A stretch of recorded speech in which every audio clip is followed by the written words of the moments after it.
Okay na, ano, basta ka na dito. Nasasapawan sila. Wala. Nasasapawan sila. Umpisa ko, tapos ikaw na. Ayan. Pat, Pat, kita ka, Pat. Ba't yung sa'yo ko Pat. Okay na, Pat. Kita ka. Ba't yan pa mo? Pat, kita ka, Pat. Dali ha, dali. Magabag ang kage. Pat. Alin tayo, okay. Ang project dito. Sige, unang-una, no? On behalf of the President, Boss Mike, salamat tayo. Sa buong gobyerno naman. Kasi alam mo naman, kami nakapatay. Bilisan lahat ng mga project. And itong project na to, yung segment na to, na Solis hanggang Buni, kahit na may isang kilometro lang, 2 taon itong hindi na-award yung kontrata sa Indonesian Consortium 2020. Ngayon lang ito nagsigaw under the leadership of gusto ko lang talagang ulitin yung pasasalamat ng buong national government, lalo na ng Pangulo natin, kay Yorme at sa buong team.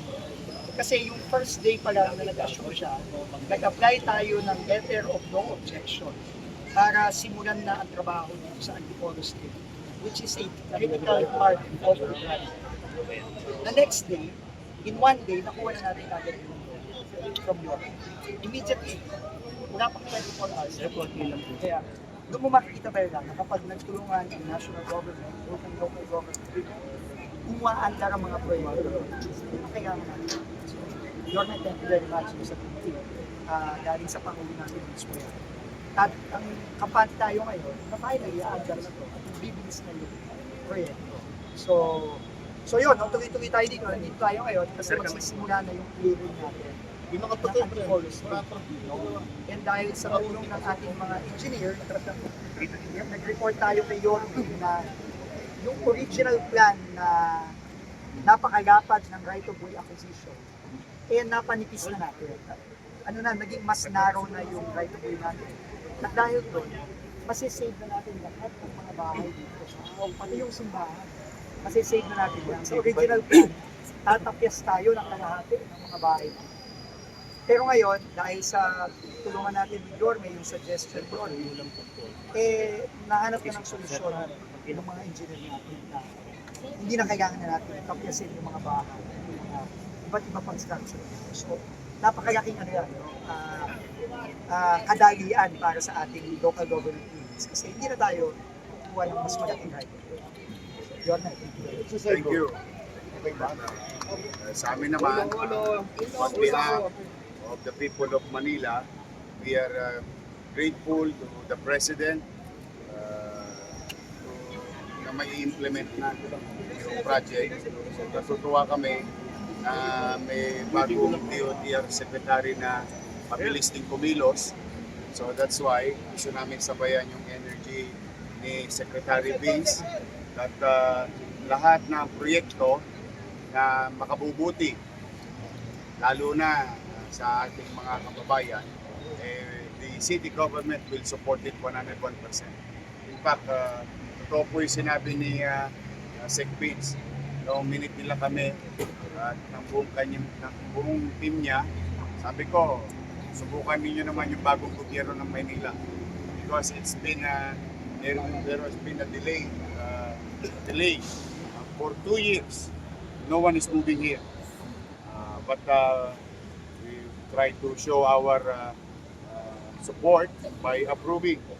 Ito po para na po sa kaalaman ng lahat, mapabarangay, mapa-community, the city interposed no objection to the project. Second, natutuwa rin kami kay Secretary Vince, imbis na maraming madamay na mga properties and institution like churches and school, through some engineering and reconsideration of the Secretary, malaking portion na hindi na po magigiba. Lalo na itong mga kapitbahay namin dito sa Old Antipolo.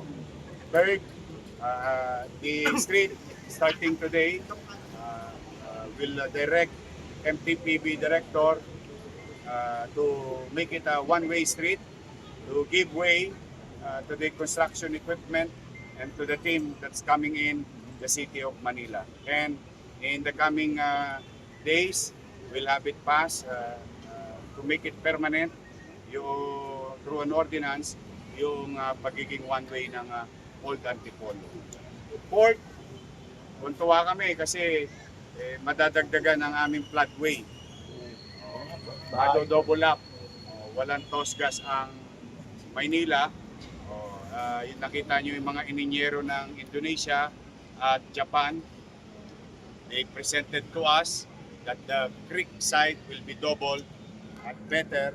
So pagdating yan, dire-diretso sa Sunugapo, maganda ang daloy ng tubig baha from Blumentritt, Santa Cruz, and Tondo area. So we are very grateful, and the least thing that we can say is to support and grateful to the President and to Secretary Vince Dizon and the entire DOTR family. Sir, a 2 years delay was due to what, and how is it going to affect the overall progress of the project? Well, as usual, no, yung delay, right of way issue. Pero more than the right of way, I think ang lesson na natutunan natin is kailangan talaga ng koordinasyon ng nasyonal sa lokal. Kung walang koordinasyon ang national sa lokal at kung ang lokal ay hindi din ganun ka-responsive, talagang madidiri at madidiri. Pero kung merong mabilis na lokal at yung coordination between national and local ay maayos at transparent at nag-uusap lagi, makita nyo naman, napakabilis ng galaw dito sa Maynila dahil sa enforcing ng government. At dahil din, pinagbilin talaga ni Pangulo, na tayo dapat bumababa tayo sa lokal at nakikipag-usap tayo sa ating mga mayor, sa ating mga kapitan, sa mga communities natin. Kasi at the end of the day naman, sama-sama talaga tayo dito, hindi to dapat nagkakanya-kanya. So, yun ang naging critical. So ngayon, dahil dyan, bibilis na. Kausap natin kanina ni Yorme yung mga contractor. Tuwan-tuwa sila kasi tuloy-tuloy na sila ngayon. Sir, right-of-way budget, that has been the problem of the past natin. If you can give us a general figure of how much budget natin for ROW, and if that has been affected by the 100 billion budget cut in 2025. Definitely na-affect. No? Definitely na-affect ang right-of-way acquisition. Pero, ang naging blessing na lang natin, dahil nga sa mga delay na nangyari noong nakaraan, 23, 24, merong mga pondo na awa ng Diyos, hindi pa na ibalik sa treasury. No? Nandun pa rin yung pondo yun. At yun ang minadali natin gamitin. At in fact, kasama doon yung mga gagamitin natin mga budget dito sa Maynila.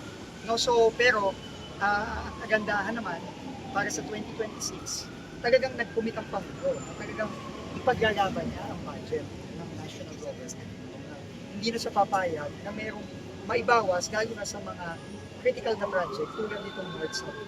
So, tingin ko, tuloy-tuloy na tayo dahil nga, sabi ng Pangulo, hindi na siya papayag na maulit pa yung nangyari ng 2020. Sek, gaano ka-critical tong segment na ito? Critical to kasi ito ang papasok mula Valenzuela, papasok na ng Metro Manila, ng Maynila. No, and ang Valenzuela kasi okay na, tuloy-tuloy na yan ng guard. Pero ang bottleneck talaga natin mula Valenzuela, papasok ng Caloocan, papasok ng Maynila. Yun ang critical na portion. At tingin ko, kung gawa natin ito ng mabilis, at sa term ni Pangulong Bongbong Marcos, sa tulong ni Yorme, itong next 3 years, madali na natin din ma-solve yung problema sa Makati, sa Taguig, sa Parañaque, sa Muntinlupa, etc. Tuloy-tuloy na tayo hanggang Caloocan. Ibig sabihin, if you can finish this hanggang Blumentritt, okay na, may access point ka na. Kumbaga, if we can do it in Maynila, we can do it everywhere. Yun ang mangyayari dyan. It sounds like 2028. Hindi naman. Huwag na kayo mangyayari. Pero sir, Walang politika dito. You have to be reminded that Manila is the host Pinakapasikip of the train. Gusto ko lang i-remind yung history, no? Pag dumulo ka dyan konti, tutupan na yan. It's very critical as connector to Metro Manila. Kasi dyan malaking function yan, yung lupain na nandiyan dyan dati. At saka ito talaga, ito yung simula ng linya. Kahit nung araw pa, nung lumang panahon pa. Kaya naman we're very excited. No? Kasi at the end of the day, alam mo yung pagdidili-dali, yung puro andap, that will cause delay. But for the meantime, I am, at least I can face the people of Manila, especially the old Antipolo community, na sila matutulog ng mahimbing. Na may dalawang gobyerno na nag-usap, national at local, na sila ay hindi na magagalaw. Mayor, Diba, yun that's ba good yung news. isang nakatagal? Dahil nga, we wanted na mas konti yung matatakot. Well, matagal kasi ang acquisition ng ROW. It takes time, no? There's so many process, even judicial process, and so on and so forth. But with the active participation and performance of Secretary Vince, it's not because nandito siya dahil napapanood naman natin talagang active siya, no? Na-redesign through engineering idea, no? Na panipis pero mas tumibay yung sasapo sa ating mga train station o train rail, no? Kaya naman ito at least ang laking patinan niya, ang haba niya hanggang doon. So imagine the community that will be disenfranchised. But with the effort of DOTR, happy naman kami. O di, pagka pumunta mo sa bahay-bahay dyan, o matulog na kayo ng mahimbing, hindi, walang mangyayari sa inyo. Which I think very important sa community participation. Na pag may big project, big ticket project, pag involve ang community at sila ay nagkaroon ng assurance or some level of assurance, I think you will have the support of the community. Now, it's not only the community now, but the entire city government. All our resources in our own little way will full support of the full swing development itong aming release or train system sa Manila. Sir, Blumentritt Station kayo meron. Dadaan na to. Hindi, dalawa. Kaya nga maganda para sa Blumentritt Blumentritt. and Solis and Blumentritt. Dalawang stasyon to. Sir, budget season Critical now. Do you have any appeals to Congress as far as maybe preserving the critical projects? Kasi I think klarong-klaro ang apilan ng ating Pangulo. So, sinabi niya, kung kailangan niyang ibalik ang budget dahil kung hindi tutugon sa mga kailangan ng mga kababayan natin. Kasama na doon itong NSCR natin. Alam natin, ito talaga magbibigay ng long-term na relief sa transportation, hindi ginahawang pangmatagalan na. Kaya tingin ko ipaglalaban talaga ng ating Pangulo. Tingin ko naman very clear yung mensahe. Uulitin lang natin yung mensahe ng ating Pangulo sa ating Kongreso. Pero ako naniniwala na makikinig ang ating Kongreso sa napaka-emosyonal at napaka-passionate na panawagan ng ating Pangulo. Vince, point to point, saan mag-i-start at mag-e-end yung linya? Yung buong linya. Hindi, ito mula Clark, ito hanggang Calamba. Yun. Napakalayo nito. Ayan. 190 kilometers. Ano ba yun? But gusto mo sumakay ng airport sa Clark, Oo. ito walang exaggeration. O, sumasa kayo. In a good day, the people of Manila, Sa Manila ako. I'll just ride the Solis Solis station. Dala ko yung maleta ko. Ang susunod kong bababaan, sa loob mismo ng airport ng Clark. Hindi na ako sasakay muli. Diretso nakasubo sa Clark. So, kaya pag naipaliwanag ng maigi sa taong bayan, lalo na kami mga taga Maynila. So, kung pupunta kami ng abroad, edi magka-Clark na kami kasi isang sakay lang kami dire-diretso. I think this is about a 45-minute drive. Manila to Clark. By Less train, than 1 hour. less than 1 hour. And you'll be in Clark. I don't know if you've seen a Clark Airport o si Secretary Vince yung gumawa nun. Oo, But you should nagamit ko see na yan. the most beautiful airport I've seen in the country. Yung Clark. So, magbe-beneficio talaga kami. That is from time to time. But on a daily basis, mapapakinabangan to ng mga taga Maynila. Yung ease of transport. Kasi may access na kami. In the coming future, our children will have a better transport system. Yan naman yung Tutuban, sir. City. Tutuban, paano ba? Kasama din yan. Kasama din yan. Sa- Hindi kasama sa package. Ibang Iba package. yun? Pero naturally. sigundahan ko lang yung sinabi ni Yorme. Sa mga kababayan natin dito. Assuming may nagtatrabaho dyan sa Makati. Naglalakad lang ng kotse, sasakay sa Solis. Bababa na sa Buendia. Bababa na sa Magallanes. Green, napakadali. Siguro, dito mula Solis hanggang Buendia. Baka wala pang 15 minutos. Yes, most likely. So napakadali. So ang laking bagay talaga dito. So, Malaman ng publiko. kaya talagang laking pasalamat natin sa LGU ng Manila. Pero 32, Finally, gumalaw na. 2030. Hindi, ito tingin ko, dahil na gumalaw na tayo ngayon, bibilis na to. Pero yung 2032, hanggang Calambane, Hindi kaya ba ng 2020? pipilitin natin. Hindi pa ako makakasalita. Mga 3 years. Baka Bago yung You have the contractors behind you. Pipilitin natin to. basta lahat kasi ng our presence here is maraming requirements sa lokal. And that requirements, we will work hand in hand with the DOTR family or team. And which, I have said before, tawag ko nga, pre-approved na kayo. That's, if I may put that in right perspective, no? Pre-approved na kayo. It's sort of saying the message of the city.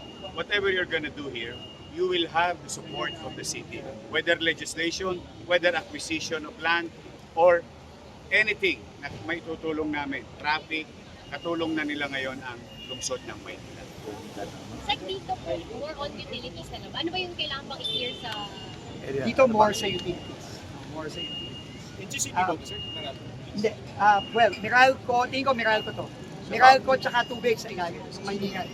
Maynila din Meralco. Pero, alam mo, kagaya ng sinabi ko, kailangan na naman tayo sa right of way acquisition kasama ng relocation ng Maynila. Kailangan nga taga umupo dito. And I'm sure we will have the full support ng City of Maynila. Dito sa pagkakausap sa Meralco, pagkakausap sa Maynila.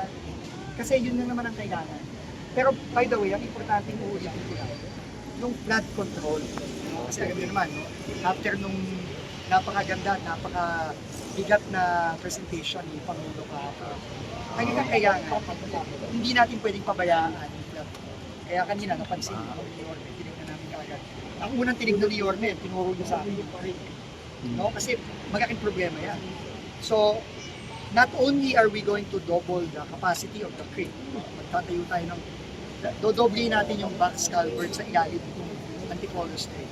Pero ngayon, i-announce ko na, merong request ni Yorme na inaprubahan na natin. Yung ilalim ng Riles, kasi ang i-release natin elevated. So yung ilalim ng Riles, gagawa tayo ng dagdag pang flood control doon. At sa itaas ng flood control, gagawa tayo ng bike lane at pedestrian lane para naman yung mga kasamahan natin, mga kababayan natin, mga taga-Maynila dito sa Antipolo, hindi maganda naman silang lalakaran at na safe sa ilalim ng ating Riles. Magkakaroon niya ng bike lane, siguro may mga mini park pa yan, na popondohan ng DOTR at ibibigay natin sa city. Yep. Level sa road. Kaya mga bikers, shout out. Oo, level sa road. Level sa road. Meron Paano yan. latest to report? 2032 yung buo na yun. Yung buo na yun. Pero tingin ko mauuna itong sa Manila eh. Bilis ni Yorme. Which one year? At alamin ko muna. Ayoko muna magbigay ng date kasi nga nag-uumpisa pa lang tayo. Pero mag-a-announce tayo ng date yan. Pero kampante ako, baka nga kaya ng 2028 itong sa Solis hanggang Blooming Creek. Makatapos na. Mayor, paano yung traffic kung magwa-1 Ayun, Ay, ano naman to? Feeder road lang to. Inner, Hindi naman siya katulad itong Abad Santos. main road. So we're gonna do the one way. Better for the equipment, for the construction group to come in with ease. So at the same manner, re-educating our mga biyahero na one way lang siya. But not to worry too much about this road being one way. Kasi it's a feeder road. Paano po ang direction lang? Yan ang aralin namin mamaya ang galing. Very good. Kasi nag-uusapan namin sa likod.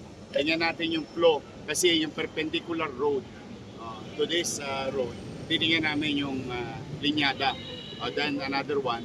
So one block so that we can appropriate whether it is eastbound or westbound. Mayor, kung nadamay ito mga to, ilang households yung... Dami. Dami. Simula ron. So, Haba. More siguro. ano to? More than 50 More than 50. houses and institution. May May simbahan. simbahan pa kami rito eh. So, yun ang na-save more than... Oo. Malaking bagay yun. Saka yung disenfranchisement. Oo, Yun ang yun ang pinakamatindi. Yun. Yun. Yung microphone. Kaninong mic yun?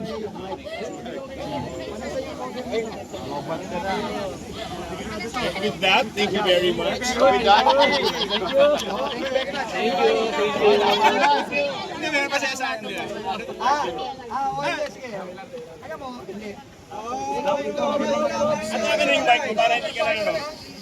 Bumaba ka na. Sige na, sige na. Oo, ako, napanood ko yun. Hindi. Maganda itong ginawa ni Alam mo, Secretary.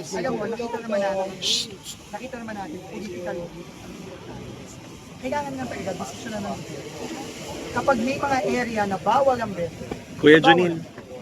Kasi yung mga public space, kung kayo nakita yung mga footbridge na napakakikita, yung mga akyatan, yung mga stairway sa MRT, na dapat yun, free-flowing yun, kasi pag may obstruction doon, kawawa naman yung mga sumasakay. Nakita nyo naman yung ginawa ni Yorme sa Soria, sa Atel, sa Recto, sa ibang mga kalye, sa Carriedo. Kailangan nga talaga, and inspirasyon talaga natin doon, yung ginawa ni Yorme dito sa Maynila. Kaya, nung nakita ko yun for the first time ko nakita yung dun sa may northbound ng MRT3, na meron palang mga vendor doon na inoccupy yung mahigit kalahati na nung stairway. No? Unang nakita ko kasi yung sa footbridge lang sa MMDA. So talagang medyo sumama yung loob ko doon kasi nagbabayad pa sila ng Sa renta. private. Sa private. Eh bakit sila nandun sa public space? Mali yun. So may violation, point? Agamin natin, no? At kakausapin ko yung Metropoint. Pero buti naman, nung tinawagan sila kahapon ng leadership ng MRT3, natanggal na nila. Kaya nga kanina, nagpunta ako doon ulit bago ako pumunta dito. Natuwa naman ako, wala na yung mga vendor. So they They were told to relocate inside the mall. pero sir, yung status nila kahapon, they were paying Metropoint. Confirmed yun. Aagamin ko ulit, i-confirm ko yun. Pero yun ang sinabi sa atin ng mga vendor kahapon. Yes. So kailangan aagamin ko. Ngayon, aagamin ko din. Saan ba sila nagbabayad? Ano ba ang stante nila? For all we know, baka nagbabayad sila, dapat nasa loob sila, pero Alam mo lumabas sila. I don't know. So we have to find out. Kailangan agamin. Beef Imi-meet ko ang Ayaga mamaya. Kasi ang Ayaga ang may-ari ng Metropoint. So imi-meet ko sila mamayang hapon. Beep card, sir.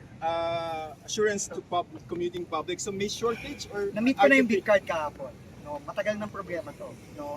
So, in the next few days, naghahanap lang ako ng solusyon. Ayoko lang magsalita pa habang wala pa kaming solusyon. Pero in the next few days, may i-announce na kaming mga solusyon dito sa problema ng mga big card na talagang may shortage lalo na sa MRT3 at sa LRT1. qualify shortage? Huwag kang mabigay yung mga kababayan natin. Pero may rason dyan. So, ang isa sa mga rason dyan, uunahan ko na, may mga enterprising tayong mga kababayan na nag-hoard at nagsascalper sa internet. Binibenta 300 pero ang gift card 30 pesos. So, kailangan din i-address natin yun kasi alam mo naman, yung iba nating mga kababayan, masyadong magagaling. Yung kagalingan nila, inaabuso naman yung mga kababayan natin. So, kailangan, makahuli yun. Sir, aside from that, AF Payments said yesterday na may supply sila. They have the cards, pero but why is it not in the market? Aagamin natin in the next few days. And ayoko lang magsalita hanggat wala pa tayong solusyon. Kasi importante may solusyon na tayo. Yun muna. Thank you very much.